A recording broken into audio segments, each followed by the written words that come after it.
Yang mati itu jasad, roh itu tidak pernah mati.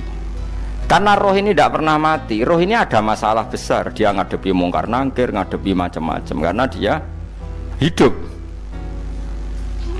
Nah kemudian cerita yang kita ingkari adalah yang berlebihan, kayak cerita kejawen nak malam apa mulai terus neng kamare dikai rokok, mergo zaman ning donya seneng rokok. Rokok wis kaleng cung wis dirombok di rokok mbahmu. Ono kadang dikai gemblong jare senengane bae, bareng cokot tikus jare bae wis mulai. Lah itu yang kalau itu gak trimo bid'ah Kang iku ngawur tenan iku. Daerah-daerah tertentu nggih kathah sing ngoten niku. Lah nek senenganem dhuwit yo dikai dhuwit nek agar dhuwit ilang jare wis dijuk bae. Lah nek iku mboten enten sanate. Makanya roh itu enggak pernah selesai didiskusikan ulama. Ya terus ketikane para ulama tafsir nggih ketikane para ulama tafsir niku taruhan pertama lafat niku hakikat niku ya hakikat. Misalnya urip niku ya ambekan, urip niku ambekan, mati niku mandek ambekane. Kita takoki misalnya tarife mati ku piye? Ora urip apa ora ambekan? Mboten jawab lho, ora sampean tak latih ilmu mantek. Sing diarani mati niku cara ilmu mantek ya kok didul hayat, angger gak urip ya mati. Terus alamate mati ku nah cara medis itu misalnya napa jantungnya berhenti tapi detak napa jantung utawi napa itu berhenti. Kemudian agama ini ruang tenan nggih. Agama itu menyisakan satu fakta yang enggak terbantahkan oleh siapapun. Ini ku misalnya begini, sampean saya tanya, orang itu kalau mati itu karena apa? Rohnya dicabut kan? Rohnya dicabut terus disebut mati. Lalu yang mati itu apa? Rohnya apa jasadnya? Jasadnya, karena roh itu maknanya kehidupan atau nyawa. Berarti nyawa itu udah bisa mati karena nyawa itu ada di tubuh kita, ketika diambil kita mati. Berarti roh kita sendiri udah ikut mati. Sehingga orang paling sekuler sekalipun itu akan berpendapat bahwa manusia itu kehidupannya tidak berakhir ketika mati, karena yang mati itu hanya jasad. Sebab itu zaman orang Yahudi, orang Nasrani, orang kafir Mekah pun mengakui kalau roh itu hidup dan itu yang bertanggung jawab. Makanya disebut wa yasalunaka anir ruh qul ruhu min amri rabbi. Jadi niki penting kula aturaken. Sebab niku ya ora ono mati. Makanya kalau orang tasawuf ditanya, apa mati itu ada? Ya ndak ada. Mau petualangan pengalaman. Cara orang tasawuf fisik kita ini problem, gara-gara kita punya fisik kita jadi goblok. Nganggep duit penting, pangkat penting, terus kenal sampean penting, urip sing ra penting-penting cara kita penting.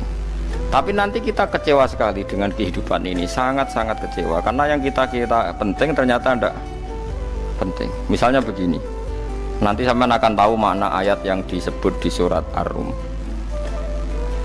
Oke, kita goblok dulu ya. Nggih, mengko latihan goblok sik, engko bar goblok terus pinter. Engko gobloknya gak masalah, sementing ini pokoknya latihan sik. Tak jamin ilmu saya ini benar dalam konteks ini. Misalnya orang benar terus ya tahu bener. Sampeyan tak bedheki ya, wong mati itu berarti dicabut rohnya, terus roh sendiri mati ndak? Ndak. Berarti dalam konteks ini orang yang mati syahid, apalagi para nabi itu mati enggak? Ndak. Sehingga istilahnya Allah, orang yang mati syahid ya tidak mati, para nabi ya tidak mati. Sebetulnya kita pun yang fasik itu ya tidak mati. Cuma karena kita ini rohnya itu mungkin buruk, dikekang oleh malaikat, dipelindes, dipenjara sehingga gak iso berkeliaran. Beda nak para nabi iso jalan-jalan. Mulane masyhur Kanjeng Nabi ngendikan ketika beliau mau kabundut itu, sahabat mau nangis, jare Nabi malah dawe ringan ya. Malah apik cung aku nak mati jare. Kok gitu ya Rasulullah? Masyhur itu hadisnya itu, hayati khairun lakum wa mamati ya khairul lakum. Aku mati ya apik, urip ya apik. Wa amma hayati fali asunna lakum as-sunnah. Aku nak urip akan mentradisikan satu sunnah yang bisa Anda tiru. Ya sunnah caranya sholat, sunnah caranya zakat, sunnah caranya berperadaban dengan istri, dengan tetangga, macam-macam. Sunnah di sini artinya bukan sunnah madzhab fikih yang wali ane wajib tadi, napa? Perilaku, napa? Perilaku. Terus nak kabudut ya Rasulullah. Ya malah penak aku nak kabudut itu jejer pangeran. Terus delok kowe jare Nabi. Nak kelakuan apik aku muji pangeran. Nak kelakuan elek wong aku supaya parak pangeran tak jalukno sepuro. Mane ndak blekem terus no ae mergo selain is bakat ya ana sing njalukno napa sepuro. Lah prop sakjane kowe lah ya urip. Kowe misale mati saiki lah ya urip, tapi kan gak duwe hak jalan-jalan. Berarti dulu malaikat terus wow panjang no. Mulane sampai butuh napa? Atakoh kubro apa nak cara mriki sing diwacana kulhu ping akeh apa. Napa cara mriki? Boleh. Enggak cara mriki lho. Fida, nah cara bahasa kitab iku atakoh. Tapi mriki fida. Ben ra mlebu neraka apa ben mlebu swarga? Maksudnya ben ra mlebu neraka ta ben gak mlebu swarga? Lah wong jelas mlebu neraka kok wis divida. Berarti SPD banget nak mlebu neraka. Saking yakine nganti apa? Divida. Fida itu nak teng kitab-kitab niku madzhab Malik ya. Jadi sampean aja darani bid'ah sih. Memang dalam madzhab Imam Malik itu ada atakoh kubro. Atakoh itu merdekakno mayit utawi tiyang saking neraka. Itu dulu awal ijazahnya itu kalau enggak salah itu 12.000 kulhu. Terus di Indonesia malah meningkat jadi 100.000 ya. Oh itu bagus itu peningkatan itu. Saya mau coba nganti blengoran gegem itu. Nah sing anake jagunge diitung sitok-sitok, nah sing wong liya kerawu is. Mula balik diundang ra tau teko, perkara niku wis ketoke ra meyakinkan kerawuk di. Nah, itu mungkin benar ya. Artinya mungkin benar itu kalau roh itu tidak meninggal, berarti ya masih menerima doa kita, masih ada muasalah sambung dengan kita. Sehingga itu yang diceritakan Rasulullah SAW ketika Mi'raj. Rasulullah ketika Mi'raj itu di semua hadis sahih, seolah lagi di semua hadis sahih Nabi itu ketemu para nabi ndak? Ketemu. Karena bagi Allah nggak masalah. Ya masih punya sentimen. Ya layaknya orang hidup. Ya ono sentimen berhubung Nabi saudarane hasud. Ya duwe sentimen. Nabi Muhammad itu ketemu Nabi Idris, ketemu Nabi Adam, terus ketemu Nabi Musa, Nabi Isa, terus macam-macam. Nah, saya ketemu Nabi Nuh dalam semua sejarah. Mergo jare beda madhab jare dadi. Jare ulama ya lucu ngomong Nabi Muhammad kenapa ora ketemu Nabi Nuh jare beda madhab jare dadi enggak perlu. Karena Nabi Nuh iku madhabe nek ana wong fasik didongakno mati celaka mencit. Nah Nabi Muhammad ana wong fasik didongakno disepuh sepuro. Berhubung beda madzhab maslahatnya ora ketemu jare ulama tapi maksudnya nebak-nebak ora kok iku dawuhe Kanjeng Nabi napa? Yang karuan dawuhe Nabi itu begini, sampean tak ceritani. Ketika Nabi Muhammad ketemu Nabi Musa, Nabi Ibrahim, terus yang mujma'ala ya Musa, Ibrahim, Idris, Isa, Adam. Niku nggih ada sentimen. Masyhur itu. Nabi Musa ketika Nabi Muhammad diwajibkan sholat 50 rakaat, Nabi Ibrahim diam, padahal ngliwati Ibrahim ya, Ibrahim paling tinggi di langit 6, Musa 5. Harusnya kan Ibrahim komen, tapi Ibrahim mboten komen. Ya wae bar munggah ke langit ya tenangnya Nabi Ibrahim. Kandhani sonopo wajibna salat 50 ya Nabi Ibrahim ya mantuk-mantuk. Ya cara Nabi Ibrahim pangeran ngutus wis dipikir dadi ora perlu dikomen. Nabi Musa komen. Dan itu melecehkan kita, apa sholat seket, umatku yang bener ora kuat kok umatem. Seakan-akan kita ini lebih buruk ketimbang umat. Cara aku dari Nabi Muhammad itu Nabi yang meskipun Afdhalul Khalqi tapi kan junior, ya ora bantah. Cara kula Nabi ini tak bantah, beda umatku. Tapi Nabi Muhammad itu gak seneng debat tuh, karena punya akhlak ya. Cara Nabi ini kuwe, ngawur umatku coba padakno.